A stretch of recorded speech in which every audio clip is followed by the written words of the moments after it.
Reject Nation, what is going on? We are going to watch today from new Rockstars Venom post-credit scene, the talk of the town right now. Explained, as much as we had a kick out of this post-credit scene and what it ultimately sets up. Oh yeah, there's a lot to be excited about. I do have some worries about it that I will have to be more specific about. Maybe I'll mention some of it here in this video, maybe not. But either way, we're going to be doing a live stream spoiler talk this coming Monday, so please make sure to subscribe and click that notification bell to get notified once we're live, either like 10 or 11 in the morning. One of those time frames is what we're looking at right now. Let's see what's going on, because as cool as it was, and as clear as what's setting up, there's some stuff to be explained about what's really going on, and who better than the boss.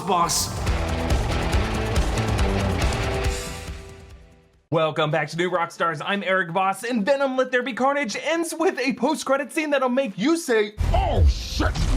Spoiler warning, go watch Venom Let There Be Carnage with the rest of the Shrieking Shrieks, because I'm gonna break down the final minutes of this film for the way it bends reality ahead of Spider-Man No Way Home and other future Marvel crossovers. Let's hear it. Okay, as this movie comes to a close and Venom gobbles up his daily dosages of Carnage and Cletus Cassidy, he and Eddie Brock end up fleeing to a tropical beach. And on this beautiful friendship is where the post-credit scene picks up. Eddie rests in his hotel watching telenovelas with Venom and debating whether it is okay to keep secrets in relationships. And Venom says, "We all have a past, Eddie," and goes on to tease, 80 billion light years of Hive knowledge across universes would explode your tiny little brain. And then he offers Eddie, "Let me give you a taste, just the smallest fractions of the things we symbiotes have experienced." A+ commitment. We think we're about to explore the deeper mythology of Venom's symbiote Clintar race, perhaps even their original deity Null, who first established the Clintar as a hive mind with himself as the nexus of it,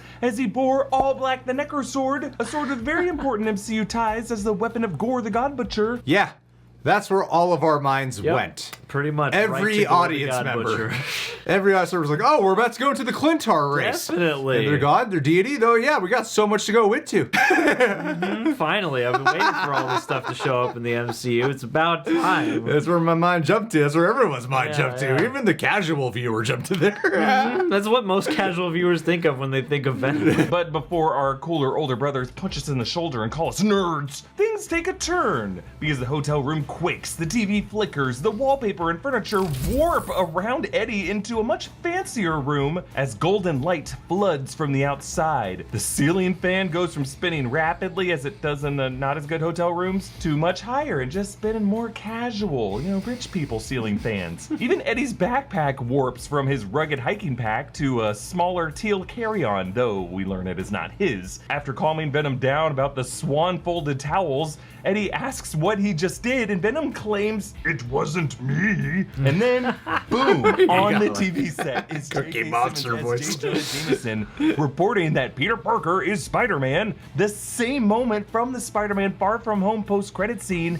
and in the upcoming Spider-Man No Way Home. Yes, this is Tom Holland Spider-Man from the MCU. It's happening, folks. Venom just jumped realities into a cinematic universe that we actually care about. Jameson rants, "This shocking revelation brought to light by yours truly, Peter Parker, aka Spider-Man, aka Spider-Menace. Rest assured, dear neighbors, we here at the Daily Bugle will untangle his web of lies. I'm Jonah Jameson. Good night and God help us all." And then Eddie turns into Venom, A+ who voice says, acting "That today." guy," and creepily licks Peter's face on the screen. Then another dude comes out of the bathroom asking Eddie what he's doing in his room, and Eddie is speechless, as am I. Just kidding. I can talk about this for weeks, and I will. You will. I think we are now witnessing the effects of Doctor Strange's spell in Spider-Man No Way Home, Okay. and Peter Parker tampering with that spell, and or any of the other preceding multiverse rupturing events from the MCU, all culminating in the crossover crisis of Spider-Man No Way Home. Okay, so this would lend some, I don't think so yet, but it could lend some type of credence towards the argument that maybe the sixth member of the Sinister Six, like I said, I don't believe it, but some people do,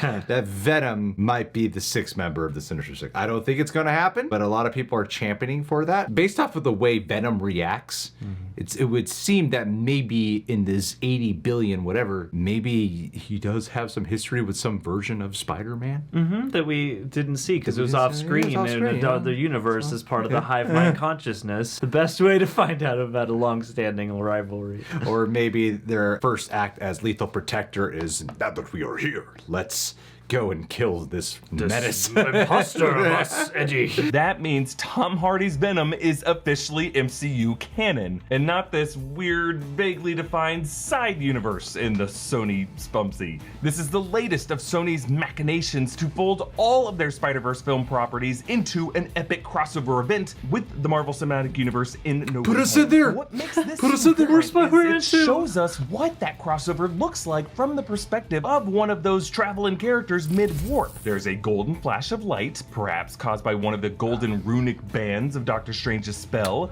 and then Hey. one's surroundings texturally roll over around them, similar to how Wanda Maximoff's Hex reality house chaotically switched to new furniture in WandaVision. Therefore, right. when Otto Octavius, Norman Osborn, or Max Dillon get transferred from their realities, they'll probably go through a similar warp into parallel MCU variant contexts. Like Alfred Molina hinted that his character would pick up from that moment in the river, and now we're likely to see him warp from drowning in the Hudson to safely on the deck of the Staten Island ferry. And then when Doc Ock comes back, he's gonna be like, I changed my mind, Peter. I'm still gonna kill you. As I was sinking to the depths, all I could think of was I should have killed that murder boy. I don't know why I changed my mind. Nah, I'm sure there's gonna be a much bigger explanation. We're just cracking jokes. Norman Osborn could go from facing the jaws of his own glider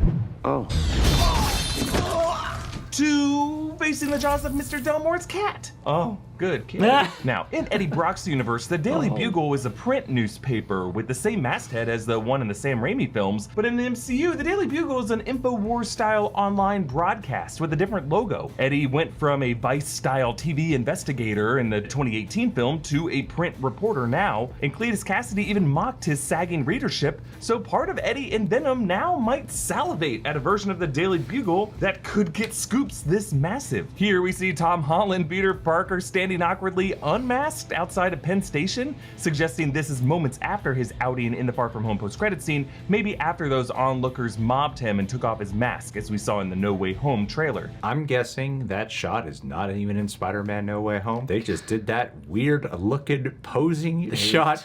This perfectly. They took a screen or costume test. They had lying around. There was some B-roll of Tom. I'm just saying, like, the way that shot is, it's a bit odd. Maybe it is something where they composited it out of some other thing, but it's just so crystal cut clear and looks like promo footage of something. It's an odd placement of that. It doesn't look real. So does this mean Venom will appear in Spider-Man No Way Home? Maybe even as that sixth villain we've all been speculating about? Well, this plus Tom Hardy's No Way Home hat seems to confirm yeah. Now, it is possible that Venom is just in the MCU now and won't actually participate in No Way Home and instead won't meet Spider-Man until Venom 3 or something. But really, thematically, all this talk in Let There Be Carnage about them being a lethal protector was a direct nod to the Venom Lethal Protector comics in which Spider-Man and Venom team up. Venom could be one of the multiversal arrivals who helps Peter Parker deal with all those other threats in No Way Home. Dude. That's exactly what everyone wants. Yeah, let's skip the rivalry and go right to teaming up. Teaming up. That's what everyone wants. No Uncle Ben. Skip it. We don't need it. No rivalry between Eddie and Peter. Skip it. We don't need it. See, that's where I'm having a hard time wrapping my head around, is like, why would Venom not like Peter Parker? Is there gonna be a symbiote story told with Peter where Venom attaches himself to Peter? Why would this, like, 45-year-old reporter who's transported to this universe hate this high schooler kid so much? So I don't know what machinations they would conjure up to make sure they can still have a rivalry, because what I imagine what they would probably be doing, because Venom is clearly painted in the heroic light with this franchise, is that best case it would seem is that Venom and Peter Parker would be enemies at first and eventually they would team up. That just seems like the path that's headed, where, you know, Venom would continue to be a hero, or they might just skip that altogether and make You're right. Yeah. I mean, I could absolutely see any array of things happening. You never know. I don't know. I think it would be very, very odd to do that unless they justify it by going, Venom just recognizes the suit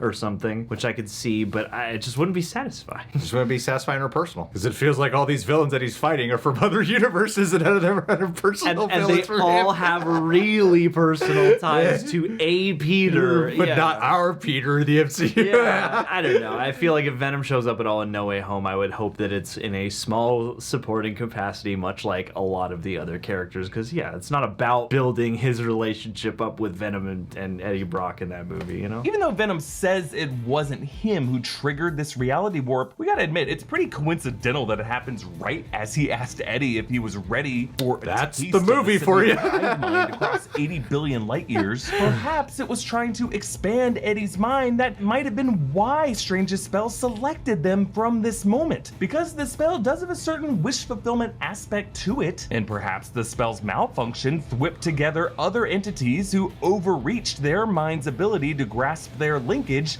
to a Hive network of variants. I think you're giving this movie too much credit.